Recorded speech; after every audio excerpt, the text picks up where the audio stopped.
from the 516 area code.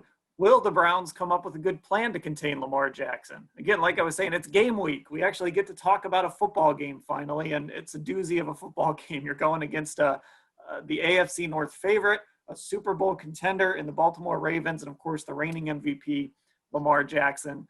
It was brought up to Kevin Stefanski today whether they can mimic Lamar Jackson's speed and athleticism. I actually wrote a story about that last year where they were using Kaderil Hodge and Odell Beckham and just throwing guys out there to mimic what Jackson can do, which really speaks to his athleticism. So, look, if linebacker's a question mark, what are you doing to try to contain Lamar Jackson? How are you keeping him in this offense in check?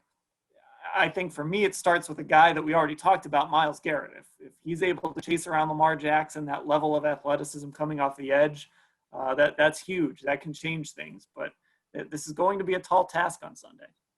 Yeah, and I think, I've mentioned this before. When I look out at the defensive line, I see a leaner, stronger, faster group of guys.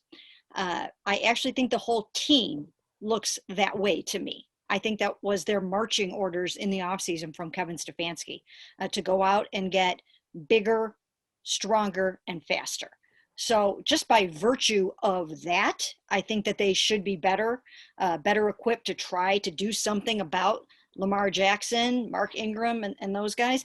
But I also think we know the Baltimore Ravens. They did not rest on their laurels. And John Harbaugh has basically even said that. So you know that Lamar Jackson has gone out of his way to improve the deep ball and his passing game and all those kinds of things. So it's going to be really interesting to see how to defend him and how they try to defend him. But from a run game standpoint, I mean, it's going to have to be all hands on deck. And as we have just mentioned, the middle of the defense is not what you want it to be right now. And they don't have Grant Delpit. So let's think of it this way. When they went into the season, they thought they were going to have Andrew Billings in the middle up front. They thought they were going to have Mack Wilson. They thought they were going to have B.J. Goodson. Don't know about him right now. They thought they were going to have Grant. I mentioned Grant Delpit already, or didn't I? They thought that they were going to have Greedy Williams, and you don't have any of those guys right now. So everybody's going to have to step it up, and it's going to have to be all hands on deck. Once again, though, starting out with those front four guys, setting the edge, and just doing whatever they can.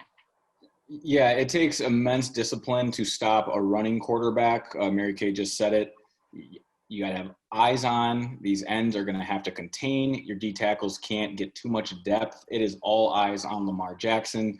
And then you don't expect really any man coverage on Sunday. I'd be surprised. You cannot have your safeties and your corners turning and running with any of these receivers or tight ends.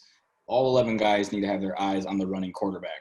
Now, I'm saying running quarterback. There's a big difference scheming against a running quarterback and someone as dynamic as Lamar Jackson, meaning you can't really plan for the unorthodox ways of Lamar Jackson, because everyone has a plan until Lamar Jackson pulls out of the belly of Mark Ingram or J.K. Dobbins and takes off down the field for 60 on a one-cut dash, and he's not losing that foot race. So honestly, sometimes you cross your fingers, hope for the best. And again, I think the pressure is going to be on this Browns offense to keep up with the Ravens defense on Sunday.